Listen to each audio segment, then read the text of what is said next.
Celtics take game 1 over the Cleveland Cavaliers. 120-85. What was the final? 120-95. 120-95. I'll just start with a simple question, Mazz. When do the playoffs begin? Good question.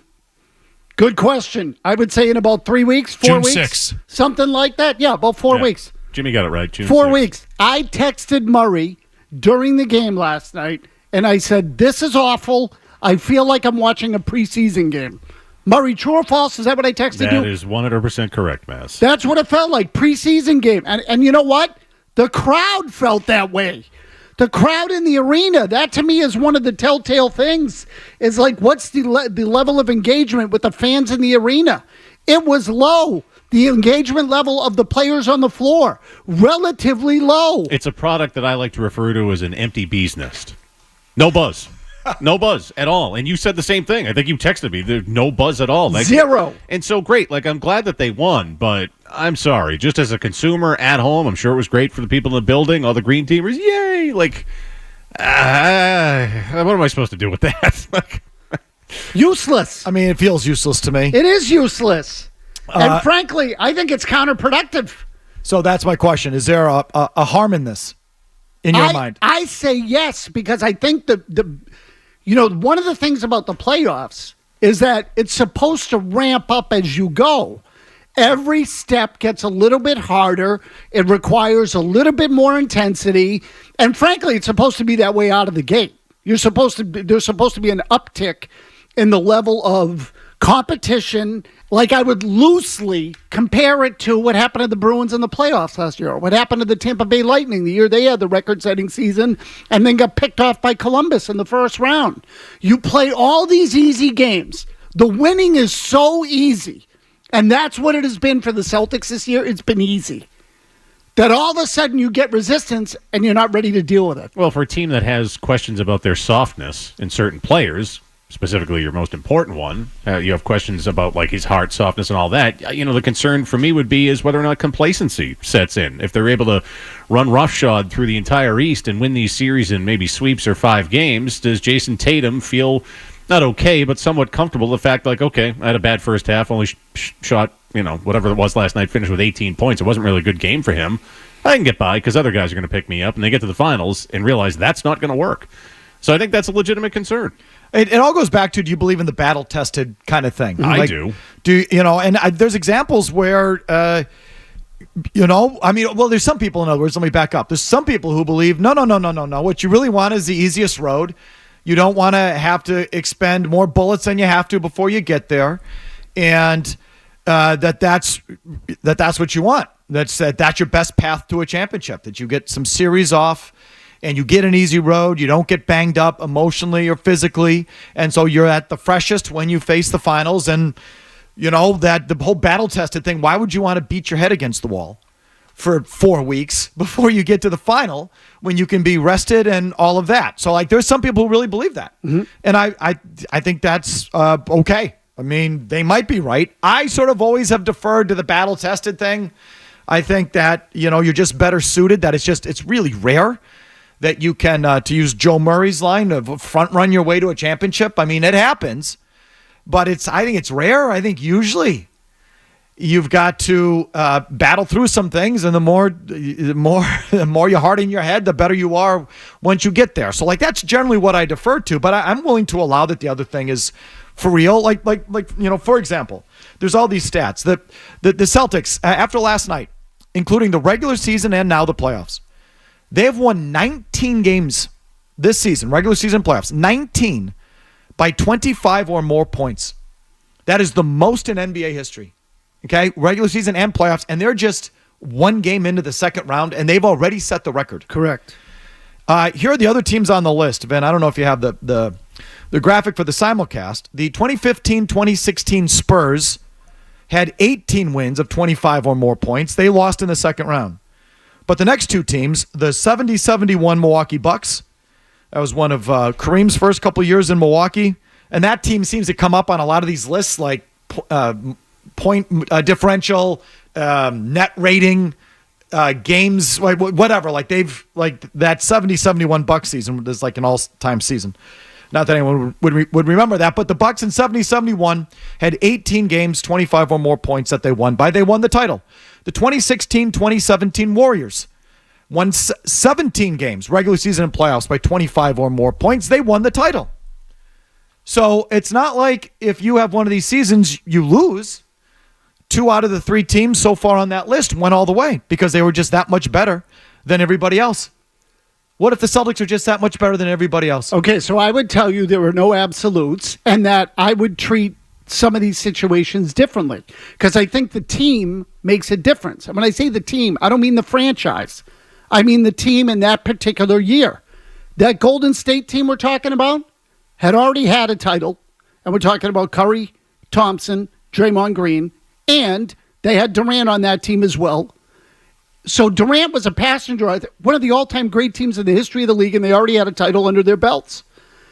I look at the Bucks from the early 70s, and I say, well, wait a minute. It barely applies. Okay, right. Like, how far back are we going to go? It's a different league, different time. Thank you. The philosophy, the approach wasn't the same. The regular season meant something back then.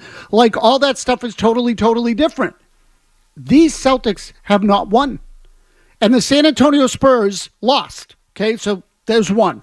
They lost, if I have it right, then to the second round. Well, to maybe the Durant Warriors. Okay, is that right? Was that the same year? 2015-2016 was a Spurs team that had 18 wins by 25 or more points. Was that? The Golden State team was the next year. So it was the next year. Yeah. But even so, so I look at the Celtics and say, they haven't won yet. This incarnation of the Celtics has not won yet. Look, I'm kind of playing devil's advocate. No, I understand because I get it. I think there are teams that have just blown doors to a title. I Sure. mean, it definitely happens. But in my heart of hearts, I believe it helps you. I would say especially on the first one. It helps you to have those things you've got to grind through. Because I think the truth of the matter is the Celtics are the best team in the league, but I don't think they're the 2017 Warriors or the 71 Bucks or that. I don't think they're that kind of team. I think that whether it's Denver or maybe Minnesota or OKC, I can't tell you those last two as well. Minnesota maybe, but I think the Celtics are better than those teams. They should win, but it's not like all-time team here kind of thing. I think you're still in the same bucket. Let's put it to you like that. And if you're in a situation where that things are relatively equal, I think then battle-tested, that quality helps you. And so I want to say this isn't helping them. I mean, that's how I feel. I just don't think it's doing them any kind of favor at all. And I think that this team needs to, the vulnerability on this Celtics team is in the fight. It's in the fight. I agree. And so, look, they can't help who they're playing and how the East is shaped up and all these injuries. So at least they're doing what they should be doing. But again, is it more about them and how they're constructed and their team and their talent, and some of that is that, or the trash that they're playing? And I think it tends to be the latter. That Cleveland team blows. I mean, I think it's both. Like, I'm not willing to. It's not their fault. It's not their fault. It's not their fault. And I think they deserve credit for being a really, really good team. And it's not their fault that these other teams aren't. So I'm not even assigning blame, or I'm just saying what the net of it is. You're going to hit the NBA Finals, and you really wouldn't have had to have broken a sweat. I don't think.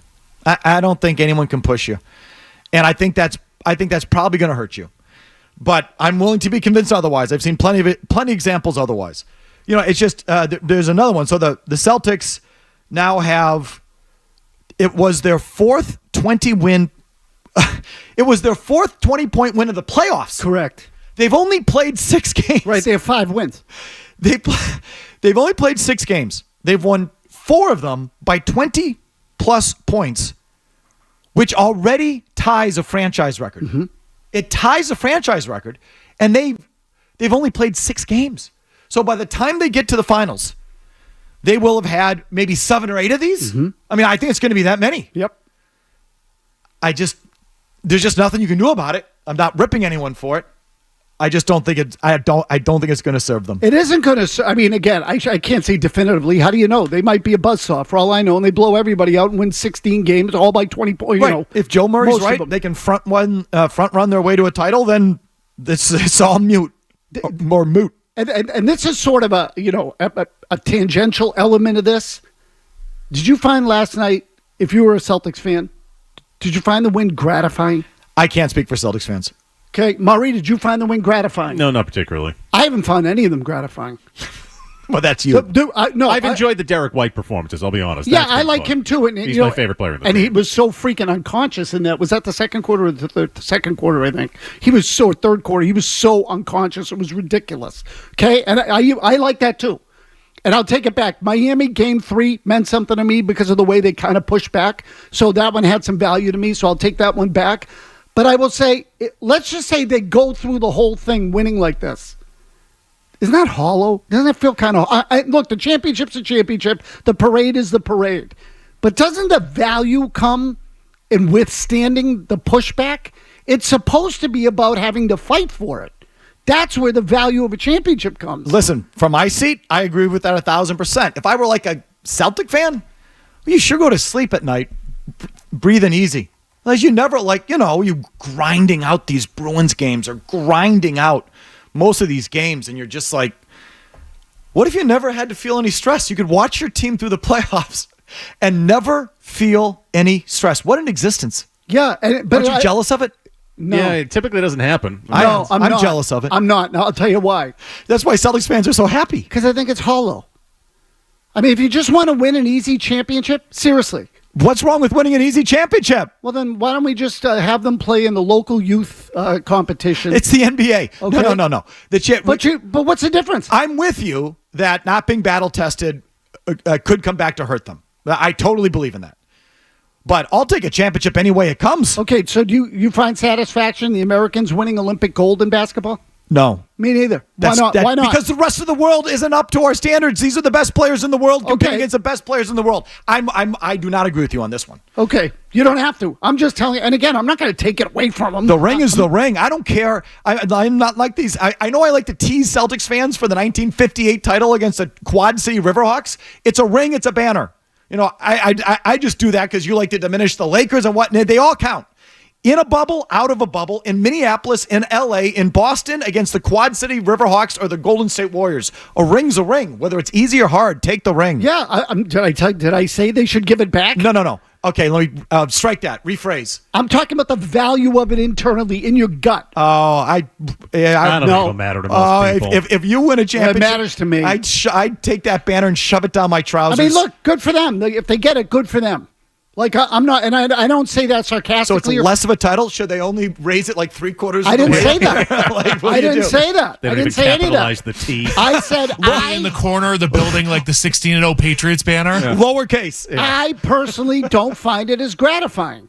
If you have to fight for it, it means so much more.